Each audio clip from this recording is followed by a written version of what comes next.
So 991 build, taking you along for the journey. So the first thing that's arrived for the car is the Techart AeroKit. So I'm going to show you what I got, explain why I got this Aero Kit, and then what a next step is and what we're doing today.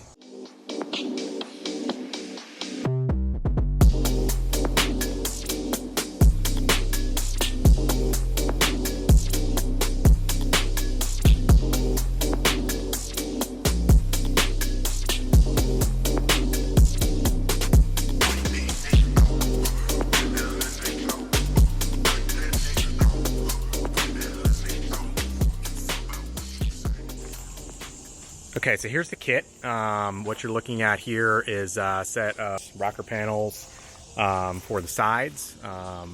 So we got those in, and obviously need to be primed and painted. This is kind of, I think, one of the more important components of this kit, which is the rear wing that you can see here. I'll kind of get into that in a second. And then we've got a front splitter. So this is designed to actually go over the OEM bumper. This splitter piece just attaches on the bottom, and then we've got a variety of parts and pieces. This stuff is actually part of the splitter that goes in.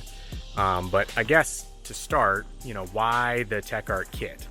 So really the main reason I went with this kit is, first of all, to do an Aero Kit or not do an Aero Kit, obviously that's a lot of personal preference. I almost always go with an Aero Kit. So my 996 had basically the side skirts and the rear spoiler from the factory Aero Kit, and then the front bumper from that Aero Kit, which I later swapped out for a Techart front bumper for a little more aggressive look.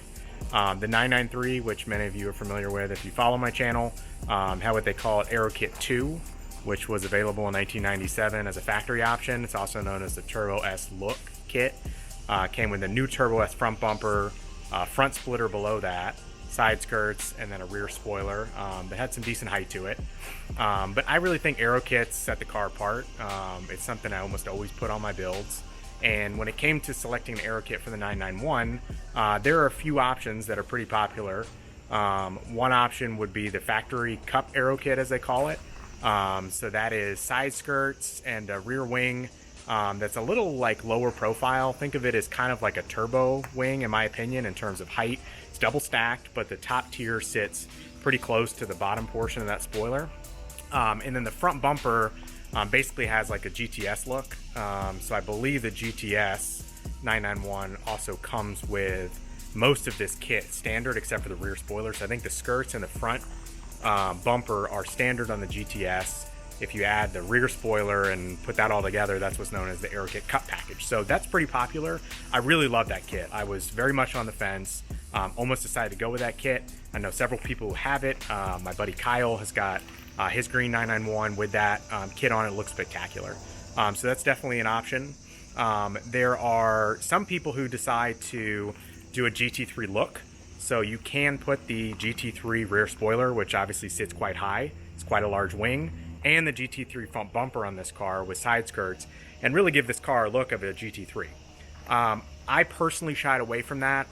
I'd say the one thing I am a purist about when it comes to those kinds of things is I don't like something to necessarily look like something it's not, if that makes sense. So I didn't want this car to look like I was trying to be a GT3.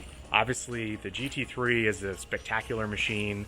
Quite frankly, if budget allowed, that might be a car I'd consider buying instead of this car. So I wanted to be true to what this is. It's a Carrera S build, performance build off of that. And I didn't want it to sort of try to be a GT3, if that makes sense. That's just me. That's not to say these cars don't look really good with a GT3 kit. If that's your deal, more power to you. It's all personal preference, just to be clear. So what I decided, so I said, okay, Cup Aero Kit is one option that may be considered. I don't want to do the GT3 look. But then the one thing that I really wanted to try to do was to find something pretty special and unique. And so the kit that I decided to go with is the Techart kit for the 991.1. The reason I went with that kit are a few things. One, it is a little more unique. You do not see many of these cars with a Techart kit. And so I do think this is going to make this build really stand out and have some originality and sort of a unique element to it, which is something I'm really big on. It's the same reason I chose the roof wheels for my 993 paired with the Turbo S kit. I hadn't seen a lot of builds like that. And so I wanted something that was kind of unique. So that's number one for the Techart kit, is it's not as common. And so I wanted to, get something that was a little bit different. Number two is the build quality and the look. I mean, the Techart products in general, this specific kit, look amazing. The styling element of what they do, in my opinion, is exactly what I go for, which is OEM plus. You know, it is aggressive, it is sexy, it looks really good. It's not over the top, it doesn't look bolt-on or out of place. It looks very much like something you could have gotten from the factory as an option potentially, but it's an aftermarket make. So again, OEM plus, which is really my flavor of build. And then the quality, you know, they are made well. The fit and finish is good on these. I mean, obviously I haven't put this one on the car, but having owned Techart, you know, products in the past, I can tell you that, you know, they are top notch, top quality. Obviously the price dictates some of that. They are not inexpensive, but I was able to find some really good deals online. If you shop around either from third-party places like Tag Motorsports, where I ordered several of these items like the front splitter and the side skirts, they had great pricing on that, great customer service, easy to deal with, and good shipping. In addition to places like Renless and eBay. So I actually got the rear wing brand new off of someone on eBay who had bought it for their car, decided it wasn't for them, maybe that was too aggressive or what have you, and decided to list it at a substantial discount just to move it. So I got that for almost just over $1,000 cheaper than you would pay retail. So doing a little bit of research can definitely save you some money when it comes to these things, even if you want to buy them new. What we're getting ready to do now is to run the parts up to the place in Atlanta where I get all my work done. Street Approved Customs. Tay and the team up there are awesome. They did all the stuff on my 993 build, and I really wouldn't take my car anywhere else. So we're going to drop the parts at Tay's shop today. He's going to take a week or so to paint them and get them all, you know, kind of dialed in, and then we're going to go up there next week and spend the day most likely kind of installing and fitting and getting it all put on the car. So I'll bring you along for all that. The one last thing I want to do is just talk about this Techart rear wing a little bit for those of you who are considering the Techart. The rear wing is the biggest difference for sure, and I think this hopefully will help you decide between, say, a GT3 wing, Techart wing, the Carrera Cup factory Aero Kit wing, etc. So let me take you through that. All right, so why do I like this wing specifically? I would say for 2 or 3 main reasons. First being that it's pretty aggressive. I'm not typically a big fan of small wings.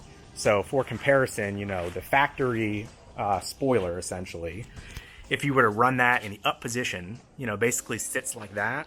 You know, it's got a little bit of a sport look, but I can tell you that that is not enough for me. Downforce aside, you know, because realistically, you know, I guess if I'm really, you know, ripping it through the mountains or taking this on a track, the downforce is going to make a difference. But generally speaking, you know, I'm not tracking this car weekly or anything crazy. So set aside the downforce, just the visuals, this is really not enough for me. I need something a little bigger. And several of the spoilers are kind of this flavor, okay? So if you want something more subtle, I would suggest you look at the Techart rear spoiler 1. So the 1 sits at about this size and height if you're interested in kind of more of that subtlety. The Techart rear spoiler 2 is the one I have. And so yeah, more aggressive, definitely gonna sit higher on the car. So I like that. Really like this integrated third brake light. So essentially what you're doing is you're taking the third brake light from the car, which is integrated here into the rear engine lid, and you're moving that out into the spoiler. So that should give it a pretty cool look, especially obviously driving at night.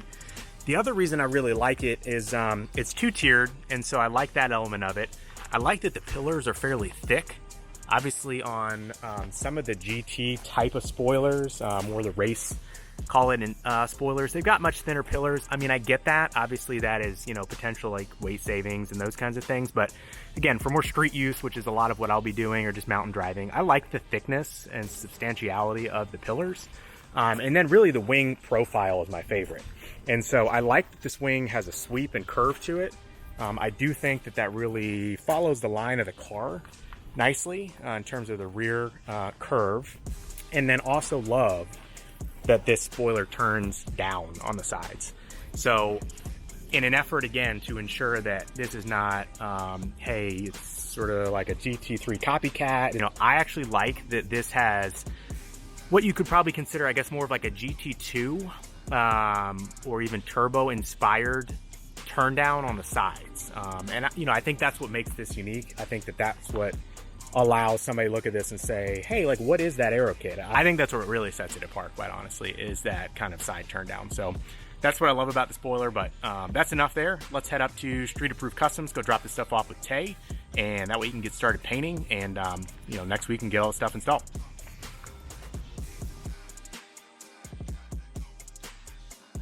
On the way up, disclaimer, Tay's spot is a little outside of town, but I am a firm believer in going to the right location for service. In Atlanta, you can make the argument that everything's about 30 minutes or so from my house. Obviously, we have a lot of traffic, but Tay's spot is just north of town. It is 30, 45 minutes probably if you're in the Atlanta area and you're watching this and are interested. So I always find it worth it for sure. I'd make the trip twice, honestly, because of the quality, customer service. The follow through is always really legit. You know, Dante takes his work really seriously, and if there's ever anything that needs to be touched up or kind of looked at or sanded, a lot of times he'll just come to your house and save you the trip. But a lot of it also drives cost. I mean, in talking to him about his business and kind of how he set it up, you know, a lot of the calculation for being north of town versus being like right in Buckhead, for instance, where I live, is cost. I mean, it keeps his overall cost of business lower and his price is lower, despite the fact that his work is A++. So I appreciate the fact that he's thinking about that stuff, and it's well worth the drive. So we're on our way, and we'll be there soon.